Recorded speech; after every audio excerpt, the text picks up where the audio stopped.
প্রসন্ন রায় এই নিয়োগ দুর্নীতির এসএসসি দুর্নীতির একেবারে মিডলম্যান বলে যাকে বারে বারে কেন্দ্রীয় তদন্তকারী সংস্থা দাবি করেছে, সেই মিডলম্যান কিন্তু ইডির দপ্তরে সিজিও কমপ্লেক্সে আজকে হাজিরা দিলেন না। তিনি তলব সত্ত্বেও গেলেন না। আরো বিস্তারিত প্রকাশ তিনি আমাদের বলতে পারবেন। প্রকাশ, দর্শকদের নিশ্চয় মনে আছে যেদিন ইডি রেড করেছিল এবং সেদিন তুমি দর্শকদের জানাচ্ছিলে যে মুহূর্তে আলমারি খোলা হয় প্রসন্ন কুমার রায়ের অফিসের, সেই নথি দেখে একেবারে চোখ কপালে উঠে গিয়েছিল ইডি তদন্তকারী আধিকারিকদের। কেন তাকে তলব করা হলো, কেন ইডি মনে করেছে যে প্রসন্ন কুমার রায়কে জিজ্ঞাসাবাদ করা প্রয়োজন এবং কেনই বা এই তলব সত্ত্বেও তিনি হাজিরা দিলেন না?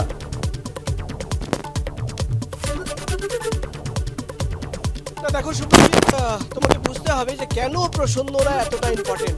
এতদিন ধরে সিবিআই তরফে দাবি করা হয় যে প্রসন্ন রায় একজন ব্যক্তি, তিনি মিডলম্যান এবং তিনি কোঅর্ডিনেট করতেন। কিন্তু এই তল্লাশি অভিযানে যে নথি পাওয়া গেছে, যে 450টির বেশি জমির ডিড দলিল পাওয়া গেছে, সেটা খতিয়ে দেখার পর এবং এর বাইরে 100টির বেশি কোম্পানির হদিশ তারা পেয়েছেন, ব্যাংক অ্যাকাউন্ট 100র বেশি ব্যাংক অ্যাকাউন্ট।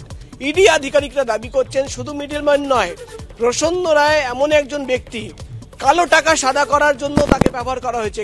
কাদের কালো টাকা?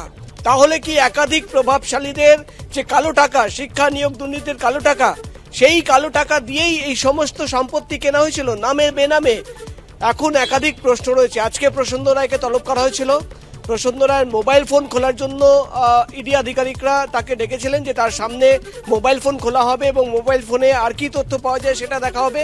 কিন্তু প্রসন্ন রায়, যেহেতু সুপ্রিম কোর্টের নির্দেশ ছিল যে তাকে জামিনের একটা শর্ত ছিল যে সিবিআই দপ্তরে হাজিরা দিতে হবে, সেই কারণ দেখিয়ে তিনি কিন্তু আজকে হাজিরা তিনি এড়িয়েছেন।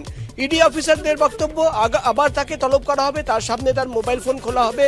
কিন্তু যেটা ইডির তরফে দাবি করা হচ্ছে যে তারা যে 5000 পাতার বেশি নথি নিয়ে এসছেন তল্লাশি অভিযানের পর, সেটা খতিয়ে দেখার পর তারা কিন্তু তাদের মনের মধ্যে একটা সবচেয়ে বড় প্রশ্ন আজকের ডেটে, যে শুধু কি মিডলম্যান প্রসন্ন রায়, নাকি তাকে কাজে লাগানো হয়েছে কালো টাকা বাজারে খাটানোর জন্য, তাকে কাজে লাগানো হয়েছে কালো টাকা সাদা করার জন্য।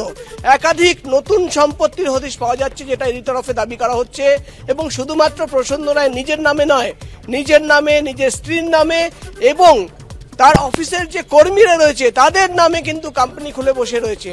তার পেছনে কি উদ্দেশ্য ছিল? তাহলে একাধিক যে শেল কোম্পানি, তুমি জানো যে অফিসে ইডি অফিসাররা, যে অফিসের কথা তুমি বলছিলে যে আলমারি খোলার পর তারা চমকে ওঠেন, সেই অফিসে ট্রাভেল এজেন্টের একজন অফিস, সেখান থেকে কার রেন্টালের ব্যবসা চলে।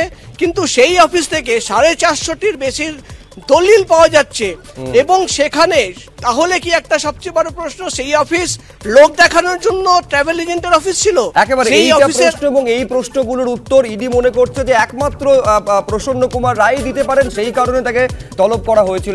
এবার আবার তাকে তলব করা হয় কিনা, হলে কবে করা হয়, নিঃসন্দেহে সেদিকে নজর থাকবে।